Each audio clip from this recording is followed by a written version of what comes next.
Hello everyone and welcome to another QualiTest webinar. It gives me great pleasure to have our partner Quali guest presenting with us today.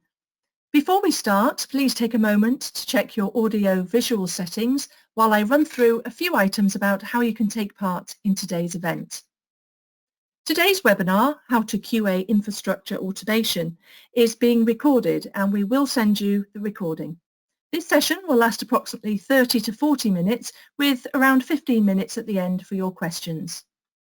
In addition, and as always, you'll have the opportunity to submit your questions to today's presenters by typing them into the questions pane of the control panel. The control panel is situated on the right-hand side of your screen. You can send these questions in at any time. We will collect your questions and address these during the Q&A session at the end of the presentation. I'm now delighted to introduce you to today's presenters who will tell you a bit more about themselves. Michael Giacometti from QualiTest and David Williams from Quali.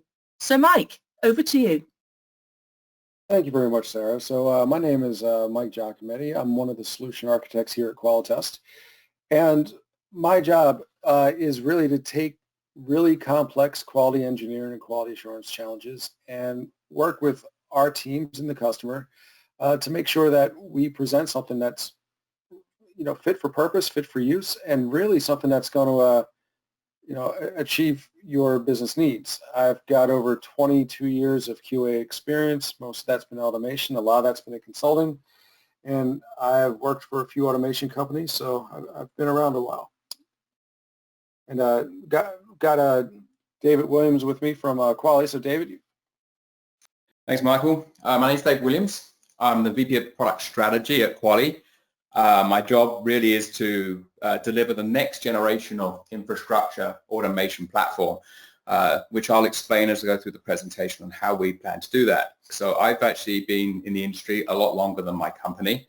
I was an analyst for 8 years at Gartner, where I covered DevOps and release automation. I was a CTO at BMC Software. I've also been a Vice President of Product Management at IBM Tivoli, and recently I was the Senior Vice President of Strategy at CA Technologies. I'll hand back to you, Michael. Great, thanks. So a little bit about QualiTest. QualiTest is the world's #1 pure play QA company. We're regularly recognized as QA visionaries in the Gartner Magic Quadrant. And what we do is we keep our our hedgehog, so to speak, purely in quality assurance. So what we do is your QA and QE challenges, we work on that. We have automation and quality assurance professionals all over the world. And we work in concert with companies like Quali to be able to deliver end-to-end testing and development services. So David, you want to talk about Quali? Yes, Quali has been around, as I say, actually 2004. So I actually came to the United States in 1996. I came to Austin, and I've always followed Quali when it first got created. And it's been on my radar purely because I've been as an analyst at the time. So I covered it. And as it's grown through those years, infrastructure management has changed dramatically over that short period of time. And Quali has established itself as a leader in many areas. And I think it's done that purely the fact it has a vision and a strategy that has always looked at the future problem that's being solved and not reacted to the initial today's problem. So keeping one step ahead of the game has also helped it get an extremely good and compelling list of clients. And what you see here is an example of some of those clients that we have. Perfect, thank you. So what we're going to do with the agenda today is the whole idea here is to talk about the union of continuous testing and QA with infrastructure automation, infrastructure management. Generally, when our customers and indeed anyone talks about these two topics, they're usually talking about them in isolation and really as two separate things. But as you're going to see, they're really dependent upon one another for various reasons. And so what we did is we crafted the agenda to explore how QA got to this point, how it's all connected with DevOps, how infrastructure management is critical to DevOps, and then how it all comes together. So if you're thinking about it, looking at it like an orchestra, you've got different groups of musical instruments working together to play a piece. That's really the marriage between infrastructure, automation, and continuous testing. And so what we want to do with the agenda today is to explore each and every one of those and hopefully get some good questions from the audience out there, and also really focus on, giving everyone an understanding of not only what is happening today, but getting you all to think about what could be tomorrow. So as we dive in, let's just take a quick look at what the evolution of quality assurance was. Normally for years, when we were pitching quality assurance and talking about it to, peers, vendors, different companies, whatever, we always talked about quality assurance in terms of people, process, and tools. I've got to get my people trained right with good processes and using proper tooling. And the combination of those three things would really work about and determine the overall levels of quality. Theoretically, this is true. Theoretically, if you have all three things working in really a good manner, you're going to have good amounts of quality. What generally happens, though, is that when we put it to practice, what you start realizing, especially in the old waterfall days, and to a point, even all of us have been in agile environments where testing was supposed to happen, but was always pushed back or done with an hour or two left in the sprint. The thing is that all the people, process, and tools really don't measure and allocate for the right amount of testing. And so what happens is that we've evolved quality assurance and quality engineering over the years to look at it in terms of quality, cost, and velocity. How do I find the midpoint? And the example I use here is that quality, what you see on the right, this iron triangle, so to speak, is really dependent upon the company, the culture, the domain and industry you're a part of. What you're trying to do is you're trying to find that midpoint. And so what you're learning is that quality is actually situational and adjusted specifically for the company and the industry you're in. And out of that, it's going to drive velocity, and through both, you're going to drive cost. So the idea here is that if you're, and I use Elon Musk as an example here all the time, is that if you look at it like Tesla versus SpaceX, the level of quality for Tesla is actually at a far different place than SpaceX, and I'll explain why. Sure, there are certain regulations that need to happen. The car needs to hit a certain crash rating. There has to be, 4 wheels, that sort of thing. But every Tesla car rolls off as 80% good, which means that the software it runs it is going to have about 20% defects. And what Tesla's done is they've worked a way where people not only get bug fixes sent directly to their car, which they think is kind of cool, they'll get new features like self-driving or self-parking capabilities. And so, for that level, to achieve a certain velocity, to hit a certain cost, quality has to be, the midpoint for quality has to be at a certain level. Now, if you're looking at SpaceX, where it costs millions of dollars to launch, the project is billions of dollars, and it's carrying, invaluable resources like people, the level of quality is very, very different, which means that you might slow it down a little bit, and it's going to have a higher cost. The idea here is that people, process, and tools do still play a role in quality. However, we need to look at it, especially in the world of DevOps and how fast we're moving the market, as quality, cost, and velocity. What we're going to look at is that, and what we hope to prove through infrastructure management and quality assurance continuous testing is that quality assurance is going to have a legitimate impact on business viability. What we're going to see here as we progress on is that each one of these situations, each one of these areas is going to have, reflect what the changes are, especially within the last 5 years. And so let's take a look at velocity first. Understanding that, automated test and release management, the way we achieve this is with built-in quality gates, which means that, you try to take the repetitive processes of people that people perform out of it as fast as possible.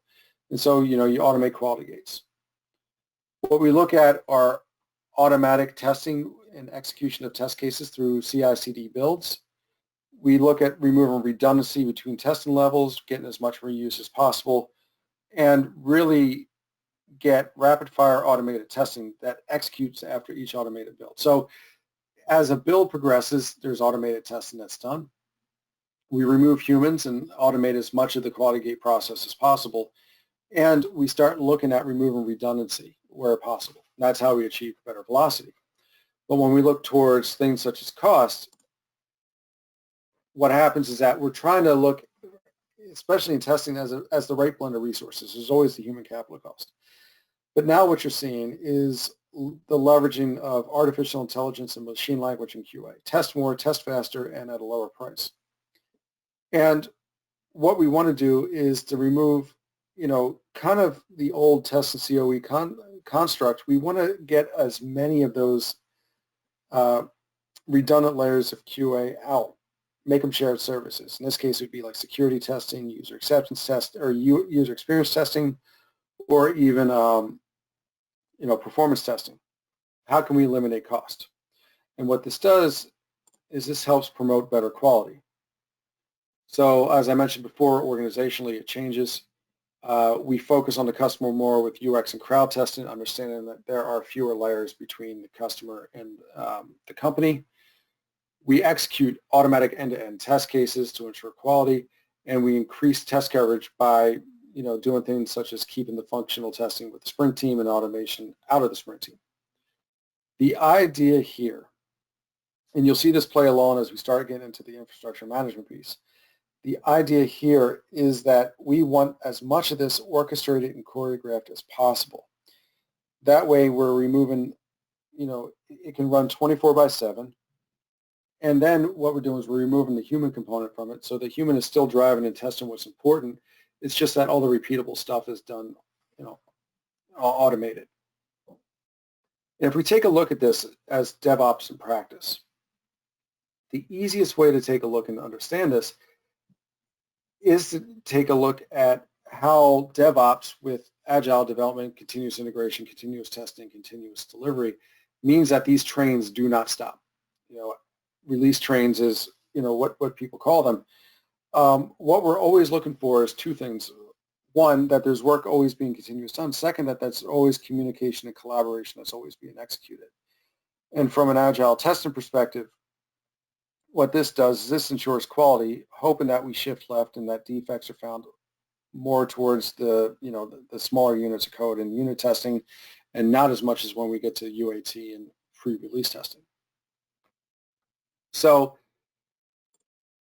when we take a look at this in traditional quality engineering, everything was looked at, there were teams that happened. There was a development team, there was a testing team, there was a release team, and that all these teams, you threw it over a wall from one end to the other.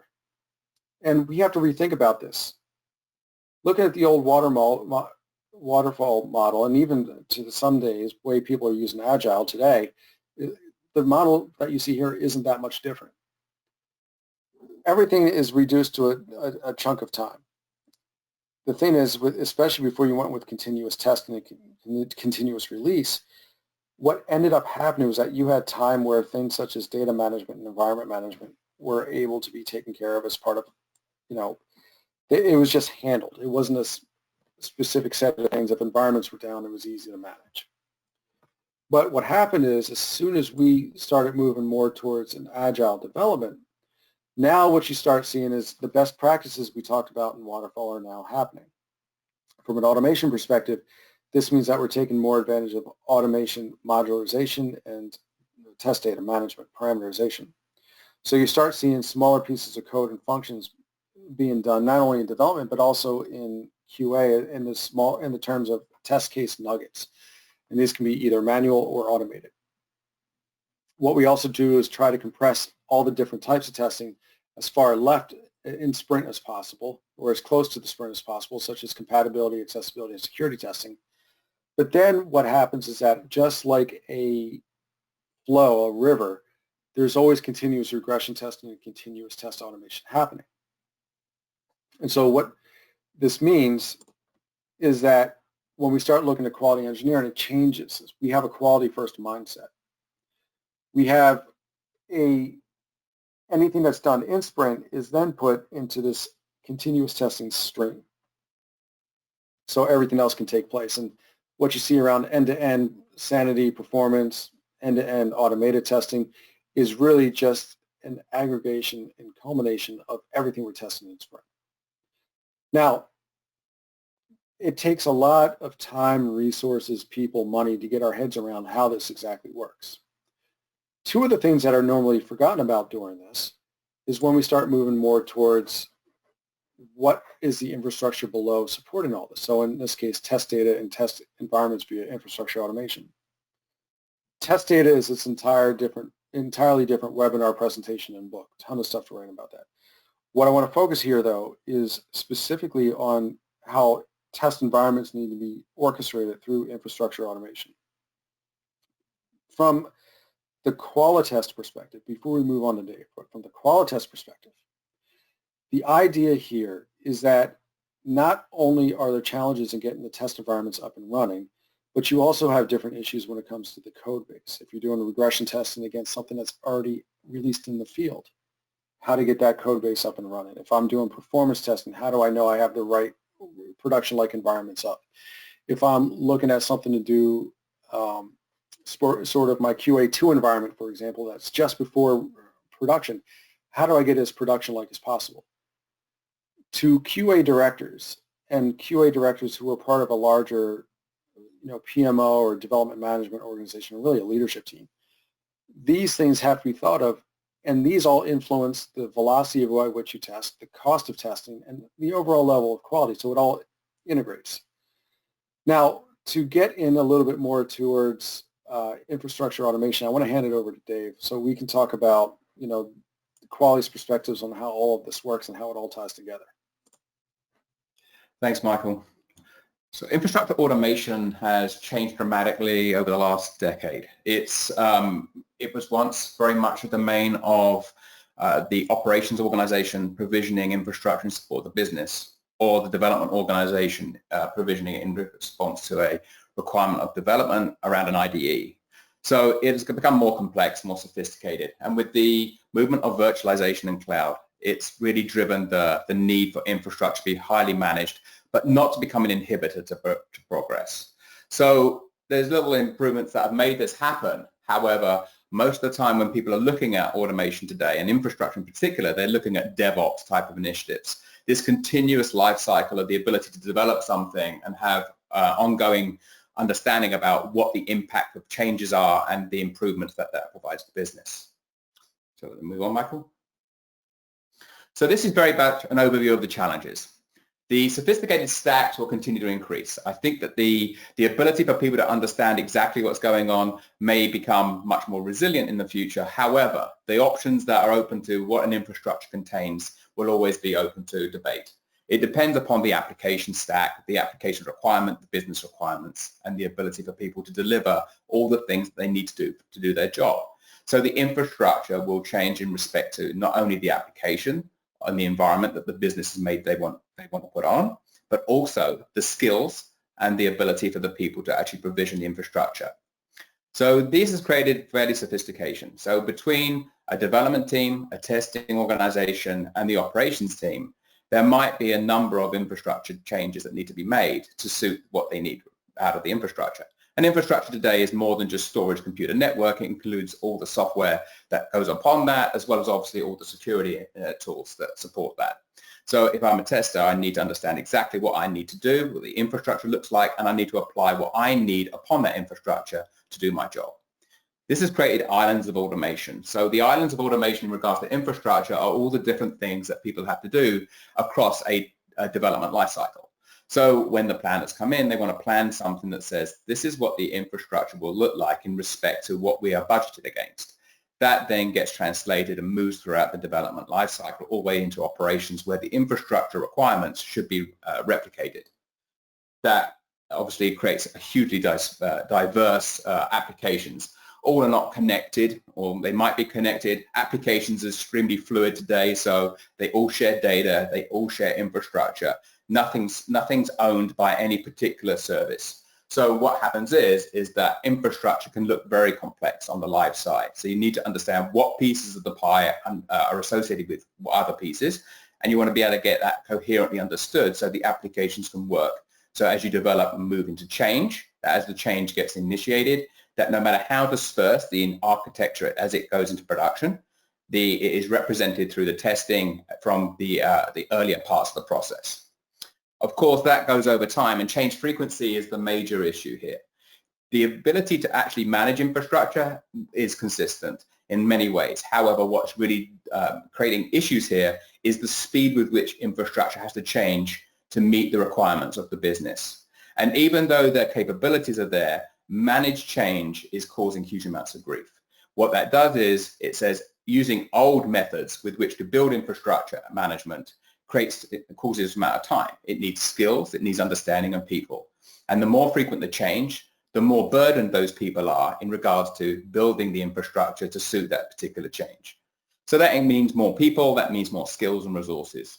And this is not going to be a never-ending thing. This is going to have to change in some way, that the infrastructure has got to become more like oil in the machine and enabling it to function and become provisioned in support of any particular requirement as it goes through the tool chain. And of course, in regards to quality and testing organizations have typically looked at the quality of the code, the functional specs, the performance of the code. Did it meet what the business requires? All the things that require testing against. And testing is not a step, it's continuous. And that means that when people are actually associated with, I need to understand how good the quality of the code is as it goes into production. I need to understand whether the return on the investment is actually realized. A lot of the time can't be spent building infrastructure. So as infrastructures become more complex, the amount of time it takes from people whose job is not infrastructure management, it continues to impede upon their day-to-day.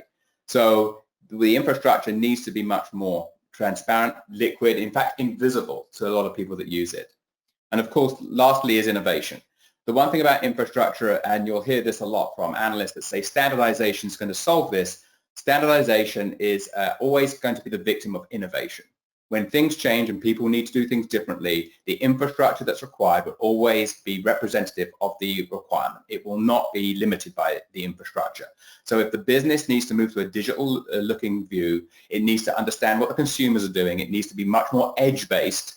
Then the infrastructure is going to have to change to reflect the need of the business and not the other way around.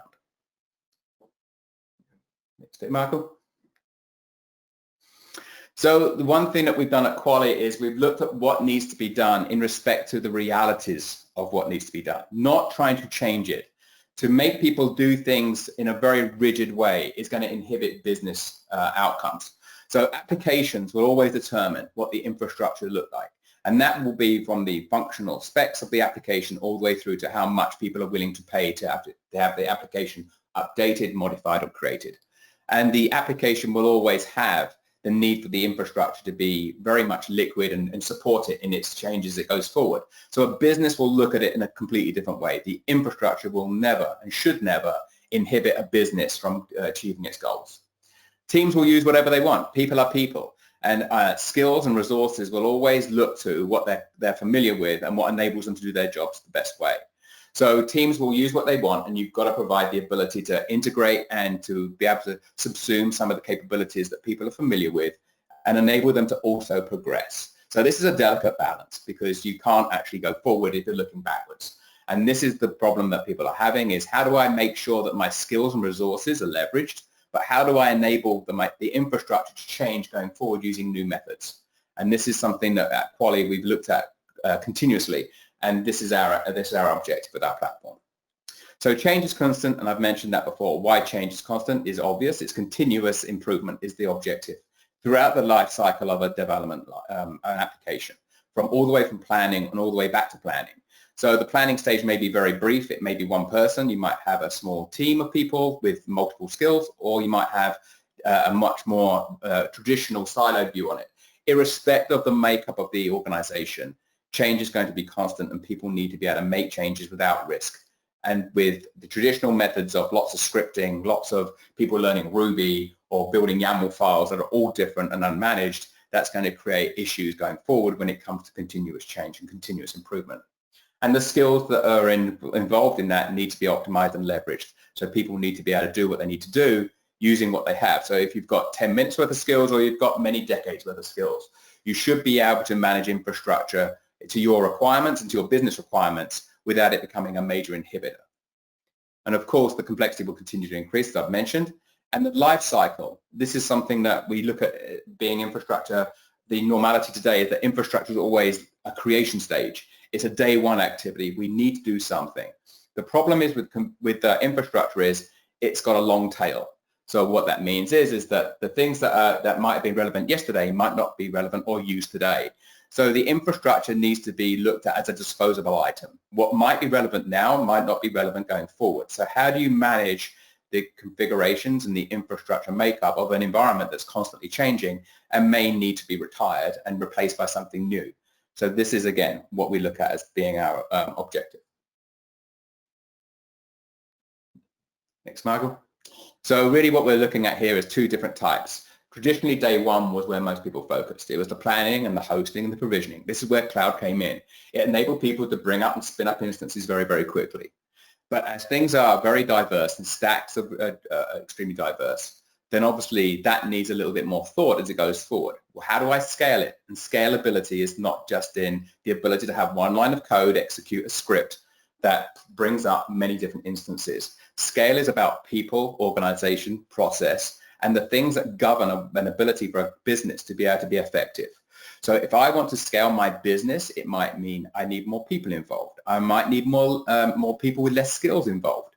So scalability is much more than purely the ability to spin up an instance. That needs governance, compliance. Change needs managing. You can't do change that's not recorded today. So you need to make sure that when things happen, they're understood.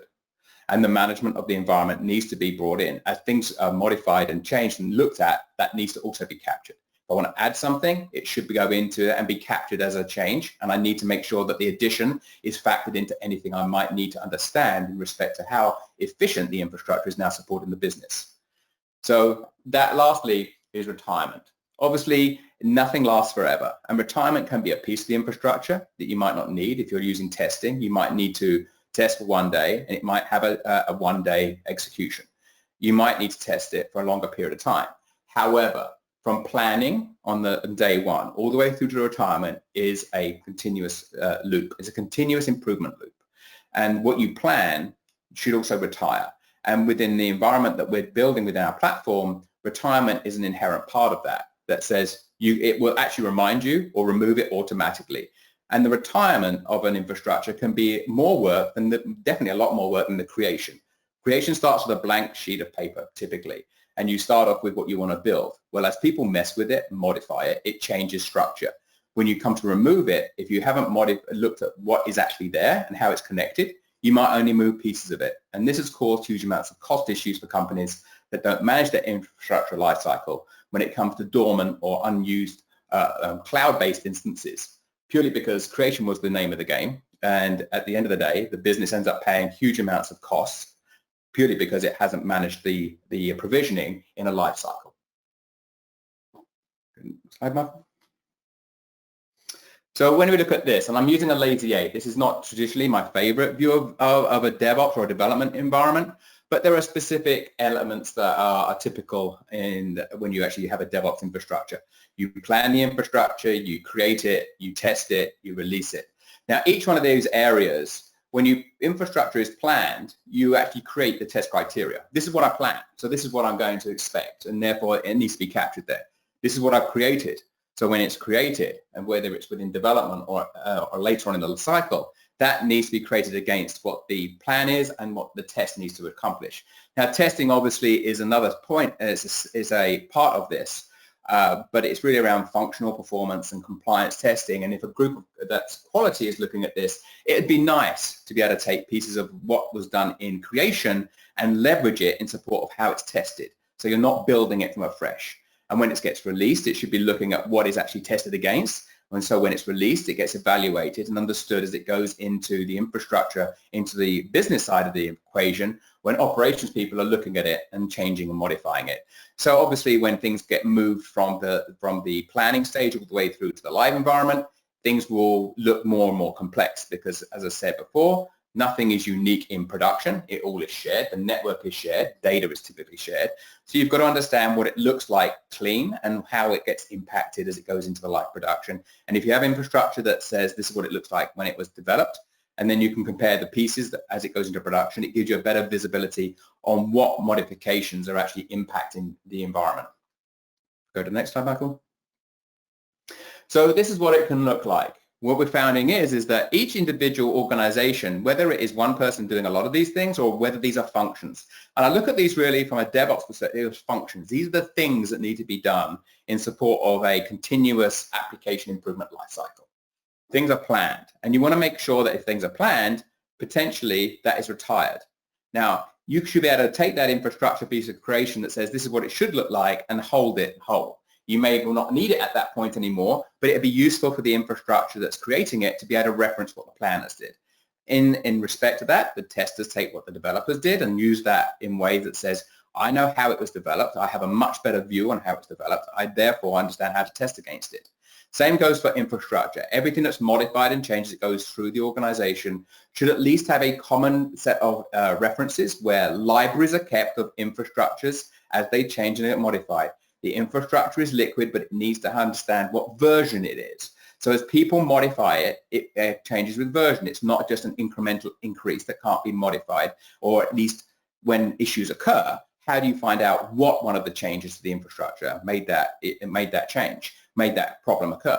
If you have a reference model that enables you to look at who's building the infrastructure, what they did to it, and then keep it as a version, you can reference it in regards to things like fault finding, problem and issue finding, as well as spinning up. So the infrastructure I look at as being the train track with which the application trains run. If the infrastructure is run well, it enables the overriding environment to be much more optimized and understood. Next slide, Michael. So ideally, the view is that if I'm going to be doing this, the objective is this. I want to make sure that as I build the technology, if I build the infrastructure at any step, I understand what's being done. I understand the infrastructure change. I understand how to evaluate it. I have a continuous improvement. I have a single point of reference. If I'm using different technologies and different tools with which to build this across the life cycle, it will inhibit my DevOps practice. I can't have the best Git libraries. I can't have the best build engines. I can't have the best testing tools unless I have an environment that supports those things to work to their maximum capability. So when we use quality technology to support tests, we're not just enabling tests, we're actually making tests better by providing an infrastructure that's quicker to maintain, easier to maintain, risk avoidance, and has guide rails. So you're actually enabling people to look at the quality of the application and the code that's been modified and not spend all their time trying to work out what the infrastructure is doing to support that. So the better the infrastructure is managed, the more invisible it becomes, the better that it is in regards to delivering the software into the business and the continuous life cycle. So the better visibility, the single throat to choke and understanding what's going on, the accountability it provides is significantly greater than trying to use multiple tools at different steps, recreating the configurations, recreating the infrastructures at different environments using different tools, all reporting back different things. Therefore, you go blind on exactly what it was that caused the issue. This is the single throat to choke, the source of truth, that it should be looked at in the same way that an application is built with Gits. Then the environment here is really looked at in respect to, look at this as being the Git library to your infrastructure, the ability to understand how all the bits come together and support your business. So to actually achieve this, there's a number of things. First of all, self-service. Now, this is the easiest one. Anybody should be able to go into the technology and say, I need these attributes, these components to create an infrastructure. And that can be in the cloud, that can be anywhere. And we're looking at the infrastructure constantly changing. So there's no constant here. So the self-service interface should be able to provide the ability for speed. It enables you to get things up really quickly, but it also takes into consideration all those day two activities. I'm going to build something, but I also need to look at it in its whole life cycle. So it gives me that ease of use, but it also gives me all the benefits of leveraging all the capabilities I have already. I can subsume YAML information, etc.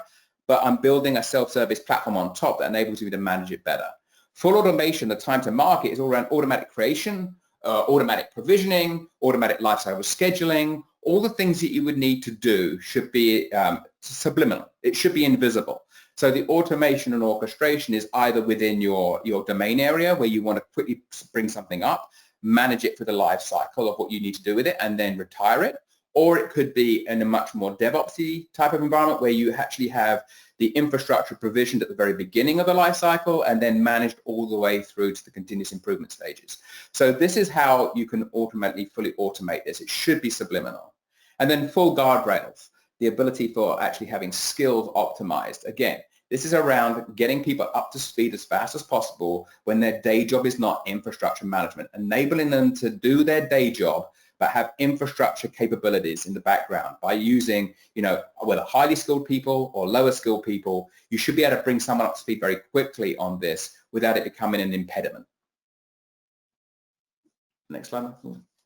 So to do that, we're looking at, we actually provide a lot of the roles-based environments. So you can actually got very specific environments here based upon what your job is. So whether you're business-centric, whether you're DevOps-centric, whether you've got an IT operations view or whether you're quality-centric, there's certain attributes that you need to do and need to deliver with the infrastructure. And these are supported through the single pane of glass. The ability to be able to look at what you need to do, build it using the skills that you want, also leveraging your existing investment in configuration management and infrastructure management by bringing it under an umbrella that enables you to look at it in a much more holistic way. And that is achieved through our blueprint modeling. And the blueprint contains lots of pieces that enables you to say, this is what the infrastructure looks like, and this is how I'm going to manage it.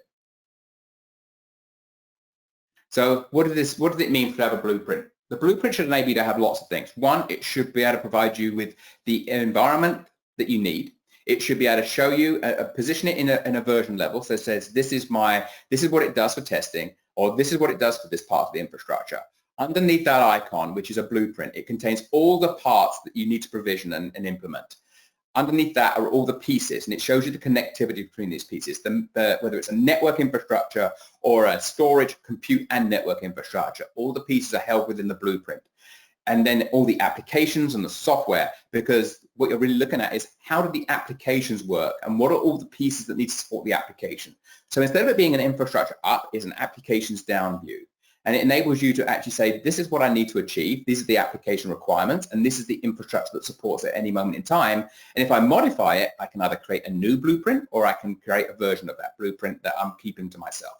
So I can make it public or I can make it just for myself. So I can say to my colleagues, you can access the blueprint I've created to do something, and you can leverage it in support of what you're doing. And that gives the ability for blueprints to be handed off, and that gives you the control you require. So the first thing you want to do is to set up, blueprint, infrastructure, automation at scale. You want to be able to bring multiple blueprints in that do various things, but you should be have a full accountability to your infrastructure through a very simple view. And it's really, again, this is an emphasis on scale. There's going to be more and more people that want to have requirements of infrastructure. The digital environment is going to encourage that. Applications are going to get far more decentralized. Edge computing is going to make things more complex. Things are going to be service-oriented. There's going to be executables that create an instance, a serverless environment, and you need to actually understand what is going on with my infrastructure at any point in time. And you shouldn't have to go out and headhunt NASA and MIT to find the people you need to run your business. You need to be able to have a technology that can take that responsibility away, enable your organization to do the job it has, give the visibility of infrastructure in support of their role, and then move forward that way. So consuming the blueprints, let the technical bees create the blueprints, let the consumers consume it, and you can modify it, the business is supported, and then the cloud and automation experts can build it by modular design. So as you plan it, put it in development, you build it. So this is the environment that we have. Modular blocks create the blueprints, and that get those blueprints and then consumed. So this is what the summary slide is really on this. So what is the value to QA? So it's a full stack. It delivers where it is, and no matter how distributed it is, it plugs into all the applications. Integration should be inherent within the platform. So the infrastructure that you need should have plug-and-play modules. You shouldn't have to go out there and build things customized. It should be able to provide you with the basic capabilities of all the requirements going forward. So as a company, when I mentioned at the beginning, we've always looked forward, is we've got to look at how people are building their applications going forward and how the infrastructure needs to support them. So we're always making sure that as people go forward, the infrastructure is in support out of the box with capabilities. By the way, it doesn't stop people customizing it. They can still customize the infrastructure. However, those customizations are still captured by the blueprint model. And then it's to build it and forget it. I want to modify it. I don't want to have infrastructure lifecycle as part of my job. I want a technology that can actually move the infrastructure around the lifecycle on its own. I need to have a retirement date. If I get to that date where I've exceeded it, it will tell me in advance. I'll know that I've got an infrastructure piece that I need to retire, or I can extend it, or I can immediately rip the infrastructure piece out. It's really up to me, but I need to make sure that I make it invisible, I create it, and then the technology itself behind the scenes can actually govern it and retire it. I need to be able to innovate. I need to be able to move as much as I can. I need to be able to bring new things in. I need to be able to test against a set of new application designs. I want to be able to do all these things without it becoming a learning process and having to understand exactly all the nuances of the new application design. I want to be able to bring it together as the infrastructure and support it as seamlessly as I possibly can. But I also want to protect it. So what it means is I've had a lot of time in this industry in regards to, if you've got something you've designed and you've got some configuration files and you've got an awful lot of infrastructure legacy, you should have, this is the number one word I always find is something that DevOps do not like. It's augmentation, adding something. In the software industry, we've got to look at the way of actually removing complexity, not adding something that increases it. So what we do as a platform is it subsumes a lot of the technologies in place. It brings in those capabilities. It integrates with what's already there, but it provides a single point of control. And then, of course, you want to be able to have an integrated infrastructure value throughout a life cycle. If you're at that maturity level where you're looking at the infrastructure not being purely for one instance, it's developed for quality and testing, but you might want to have the quality and testing piece, leveraging it from development, and then passing the testers pass the release information in a blueprint model to the release managers who can build the deployment models. Then that should be done seamlessly. It shouldn't be 3 instances. So integrated infrastructure is a way that enables organizations to share a common set of models and then leverage them in their way whilst keeping the versioning so they understand what changes have been done. So it's full visibility, full governance, full control, whilst providing synergistic infrastructure management.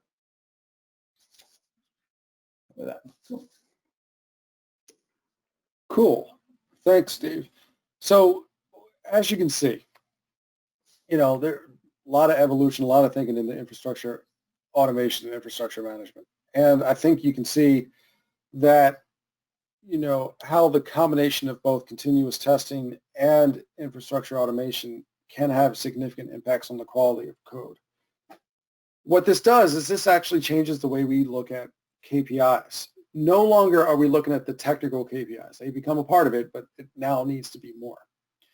And what we need to do is we need to look at how the investments and the activities that we're doing, both testing and infrastructure automation, really impact the bottom line to the company. What is is there a tangible benefit to doing these things and investing in these technologies? And is that showing not just with better quality, lower cost, higher velocity, but also, where the application touches the customer? And so, what we do is we take a look at the different indicators and going from safety, efficiency, effectiveness, impact, and customer service. But if you start looking at these things, now what we try to do is we try to tie it into how the business is going to use it and how, once it hits the street, so to speak, how the application is going to perform. Easiest thing to do is to look at the quality. How many defects did I catch? How many are they found in production? Ideally, what I want to do is keep that number. If it's, let's say, 5% today, which it shouldn't be, but it's a nice round number, it can be 1% tomorrow. Is this investment showing a downward trend in the number of defects found in production? Am I looking at efficiency? Am I becoming more, efficient and productive in how my testing is happening because I'm using infrastructure automation with continuous testing? Easiest way to look at that is, not just do I find, I want to find fewer defects the closer I get to release, but at the same point in time, if there is a defect that is found, I don't want to spend all day retesting the fix and having it break again. So can I reduce the amount of rework? And in order for that to happen, I need test case that's going to be, error-free, and I'm also going to need an environment that's around to be able to test it. Then we take a look at the traditional, am I getting value out of the quality assurance investment? Defect removal efficiencies, looking at the number of hot fixes that are put in or hopefully not put in quarter on quarter because of the increased quality. And the big one, which I think ties it all together, is really around, is my test case coverage going up? Do I have more availability to execute the testing, and can I automate? And one of the things that, is kind of hidden along the line here is that one of the things that does impact testing schedules, aside from development code not being available, is the idea that environments aren't there. And so I think you saw from today that environments can be available, and what that does is that gets us close to a 24/7 availability on the environments, and that's key. And what this translates into is really around customer satisfaction. One of the things, no matter how good the testing or the development or how flashy the features are, if the quality is not there, everyone's going to hear about it in the Apple or the Google Play stores. You're going to hear about it on the different websites, the Pure Insights, the G2 Crowd. The thing is that quality is no longer a function of technology. It's really a function of perception and a function of how well the customer likes it. So being able to expand the test and track the customer satisfaction is hugely important. And then finally, learning from, one of the things that QA has always done, and I was doing this early in my career, is taking defects that were found through customers calling into tech support or complaint line or what have you, and turning those complaints, if they were found and bugs, into test cases. Well, one of the things that we want to do is look at reducing the number of problematic calls technically through better quality. These are the different ways that we can improve business impact. So the happier the customer, the more they buy, the more money you have to budget for technology, the more features you can put in. So it really feeds into itself. So the idea here is, by taking these investments that you're making in infrastructure automation and continuous testing, is looking at it as a positive driver on business value. So Dave, I want to ask you, infrastructure management and infrastructure automation, I think that is changing the way we're doing things. It's not just a matter of how well my environments are up. It's, what kind of value it's providing. How do business value metrics relate to infrastructure management?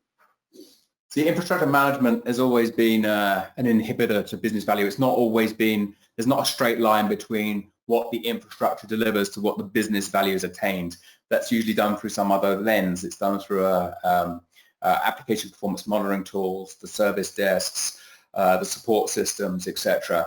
And the infrastructure is traditionally a place where most people focus on. So by managing the infrastructure effectively, from the safety indicators, it's things like errors eliminated, risks are reduced. The KPIs you're looking at are, I'm making more changes, I'm making more configuration changes, I'm creating more instances, and therefore that enables me to have the guardrail. So if I could provide guardrails to people, roles-based access, and reduce the ability for them to have issues, that safety indicator goes up. Quality management can be increased because errors are eliminated, risks are reduced, and you can modify things quite happily. The efficiency indicator has always been a different one, because with efficiencies, I always find it's very difficult to say an efficiency is an XYZ gain on something that's quite complex, because to have efficiencies, you've got to have a point where you say, well, I'm inefficient. So if I'm inefficient, how do I gauge my baseline and say I'm growing more efficient? So within the ability for the efficiency indicators is, you want to be able to say that people are doing more with less. So we want to have the ability to be able to say, I've got the same amount of people, and the same amount of people are helping my business grow without increasing that. So it doesn't have to be I'm reducing the amount of people I've got, or I need to be able to have a lot more higher skills. It's going to have to be, I'm actually got a set of people that I'm budgeting for, that have got the skills that I need, and I'm asking the business to be able to, our business is asking me to increase my productivity by a scale. And the efficiencies gained through having technology that can take away a lot of the labor-intensive activities and the manual activities is going to create an efficiency indicator. And again, the indicator is about, I haven't increased my headcount, or I haven't had to go out there and employ a huge amount more skills, and yet the business is doing a lot more with what I've delivered to it. So really, it can be a cost thing, but at the end of the day, it's about growth. And how do I make sure that growth is met without me having to exponentially increase all the skills and people that I've got? And effectiveness is more around the tests that are delivered. I can do things faster, less issues. There's less defects happening, purely because the infrastructure is no longer the contributor to issues occurring. If you know what the infrastructure looks like and you know what changes have happened, then even if something occurs, you should be able to identify it, purely because you've got that change managed and you've got that end-to-end visibility going on. So having siloed or independent people doing different things to the infrastructure all the way through a development life cycle all the way into production inhibits your ability to identify the root cause, and that creates war rooms and other inefficiencies. But if you manage it efficiently at the get-go, then the effectiveness indicator should go up, that you're actually getting less defects with implementing automation and having guardrails around what happens. Impact is obviously an impact indicator, can be in many things, but the changes used and made, it's proved by the customer satisfaction. So if you modify it, this is going to have to be tied back. So the more changes you make to the infrastructure, the more creation you do, the customer sat numbers come back. So you can actually see that if the infrastructure is continuously improved, it should be a reflection of both the customer satisfaction and the customer complaints. It's very difficult to evaluate, unless the customer complaints is a high volume number. Customer satisfaction and customer complaints are not disparate. You should be able to track the ability for people to be satisfied by also the amount of complaints you're no longer getting. So those two are very much tied in, and the infrastructure change management, effective change management, and the infrastructure creation using something that takes away all the risk should increase that, and you can tie that in. Changes managed, infrastructures deployed, configurations made to what was the customer response to that. Did it increase things, decrease things? And that's a little bit of a lagging indicator, but at least it provides you with the ability to say, when we're doing things today more efficiently with the infrastructure, it directly corresponds to customer satisfaction increasing and customer complaints coming down. And even if customer complaints occur and the infrastructure has an issue, the ability to quickly spin up an environment where you can test against the known state to see where the issues are occurring is key. So we're using the same technology that built the infrastructure. You should be able to spin something up very quickly, test against it offline, see what the issues are, and then remediate it. So there's many things that you can do on all these aspects if you have good infrastructure, good train track, good train service, and that's what it boils down to. Cool. So I know we're getting near the end of the hour. Wanted to see if you out in the crowd had any questions for us. Okay, thank you, Mike and David. We've come nicely now to the next section. So we've got, as you say, Mike, about 5-10 minutes left for Q&A. So without further ado, let's jump in. The first one here, is this going to change the way I use my automation tools? Question number one. I'll take that one. Okay. Cool. Thanks for the question. So long story short, no. If done correctly, it should be seamless. As long as you have an environment to point to and the environment is around and the test case can connect to it, it should work. Doesn't matter if you use an open source or proprietary tools. Doesn't matter if, you know, what kind of technology you're testing. If the environment's there and you can point to it, it works. So this should have no negative impacts on your automated testing. And if anything, it should actually improve it because the environment will always be there. Great. Okay. Next one. Am I able to deliver this capability whilst maintaining my current investment and how I build infrastructure today? Yeah, I can take that one. Okay. The answer is absolutely. I think the ability for change is on a multi-dimension here. One, you should be able to get technology that enables you to do more with less risk in a more chaotic, more complex environment. But it shouldn't ignore the fact that the infrastructure management's been around for a long, long time, and that there are practices and technologies that have been adopted. It has a long tail, so therefore anything that's been learned should be gleaned and leveraged in support of the new technologies that are coming out to support, say, the complexity going forward. So if you've got skills that are used to building things more manually, if you've got already blueprint type of technologies or configuration files that you want to bring in, they should be subsumed. Those skills should be leveraged. So if you really want to have skills that have more hands-on at command level mode, the technology itself, and our platform does this, can enable you to get down to that level, but you should be able to bring it up to a blueprint that keeps it managed. But if you've got people that don't have many skills, that have not been done this, so you want to be able to have new people brought in that don't have the time to learn all the technology that required, you're now required to do to manage infrastructure, then they should also be able to participate and leverage. So you've got to leverage skills, keep those intact, and the technologies. And as you move those technologies and they get subsumed, then obviously it makes it easier to move forward. But this is not an overnight thing. It's something that you would use over time, and then it'd be by project or team by team. But basically what happens is you support the past, you bring it into the future, and then you can move ahead by having them either migrated or leveraged in some way or another as you move forward. Great, thank you. Perfect. This next question, quite a few people have asked, how long does it take to implement infrastructure management? I'll take a stab at that, Mark, if you've got anything. Okay, infrastructure management it really depends on the complexity of the application. However, the objective is that if you understand the components that you need to build infrastructure, it should be an extremely rapid response. So you're talking about, if you manually configure something in weeks, you're looking at hours, really hours. I mean, you're looking at reducing the costs and the agility rate by a significant amount here. So what you want to be able to do is have a technology where you can do much more of get out-of-the-box capabilities, which removes all the manual scripting. You don't want to have to go out there and get a lot of community-based pluggables to bring in. So you want to make sure that anything you integrate with is supported and understood.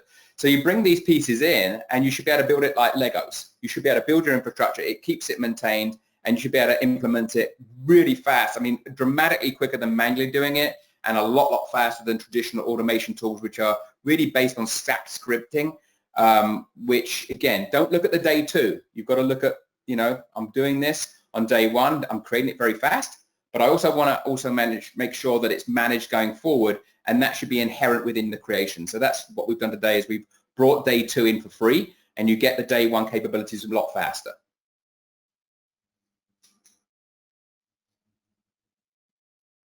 Great, thank you. Mike, do you want to add anything? No, I got nothing to add to that. That was a fantastic answer. Yeah, I thought so too. Okay, I think we have time for one more question. This is an interesting one. What are some ways I can sell into my infrastructure group? Okay, I get a lot of questions around. So there's two types of things here. There's a dichotomy in the market today, and the dichotomy is this: the business wants to do things faster. They want more standardization. They want more business value. They want to do lots of things that are measurement metrics on the business side. And on the more doing side, the practitioner side, it's more around speeds and feeds. I need to get quality tested. I need to get more things through my pipeline. I need to do more and get the business to be improved for delivering things. So I'm evaluated against a metric that says my job is to do things more efficiently, much better, and faster. All the things that is normal. The business really wants to understand, I want to be able to do everything that you just said, but I want to also see the value it provides. So really what it should be doing, it should do both those things. It should be able to provide the DevOps pipeline, for example, is all around lean and agile and the ability to get things, and people have measured on that, and you should be able to provide capabilities that enable them to do a lot more, focus on their job with a lot less. But at the same time, you want the business to understand that by doing this, it has cost measurement capabilities of greater cost savings. It enables your organization to be more leveraged. It enables collaboration. It's very difficult to obviously collaborate if you've got disparate infrastructure requirements coming in using this, and then enabled through disparate technologies. So it enables a common source of truth across your teams. So it works at multiple levels. The business gets what it needs because it understands the business value of own infrastructure. It has costs already in, and the Quali platform actually collects those costs. It understands when you go out to a cloud how much it costs, so that's visible. It gives the ability for the developers to understand if I do something, I know what the costs are, even though I don't have the budget. At least I'm aware of the cost restraints. So there's that aspect. So there's multiple things that you can say. These are business values. These are values at the practitioner level, and the practitioner should get as much value from leveraging the use of a platform as the business, because otherwise you're going to end up with the business requiring things and getting resistance from below, or vice versa. The infrastructure wants to do things and the business is saying, I can't work out how that would give me business value. So that's why we really looked at the realities, that slide where I had realities, and said, this is what we need to provide, is something that means that both those entities can meet their own requirements, but not at the detriment of the other one. So we're not going to go for one or the other. We need to provide a technology that provides visibility to both the business as well as the capabilities that the practitioner will want to use to do better quality management. Thanks again. Thanks, David. Okay, well, I think now our webinar's now coming to a close. But before we go, I'd like to thank our presenters today, Mike and David, for sharing their expertise. Thanks, guys. And to our partner, Quali, as always, it's been an absolute pleasure. And finally, an extended thanks to our audience for joining us. If you have any additional questions about any of the discussion in today's webinar, please get in touch with the presenters. Their details are on the screen now, or reach out to me and I will make sure our presenters receive your question. My contact details are also included within an email which will follow once the webinar ends. Just a heads up before we close, you can save your seat at our upcoming webinars by visiting our website qualitestgroup.com/webinars. So it leaves me now to say goodbye, and until next time when we look forward to you joining us again, all the best and goodbye. Goodbye, everyone.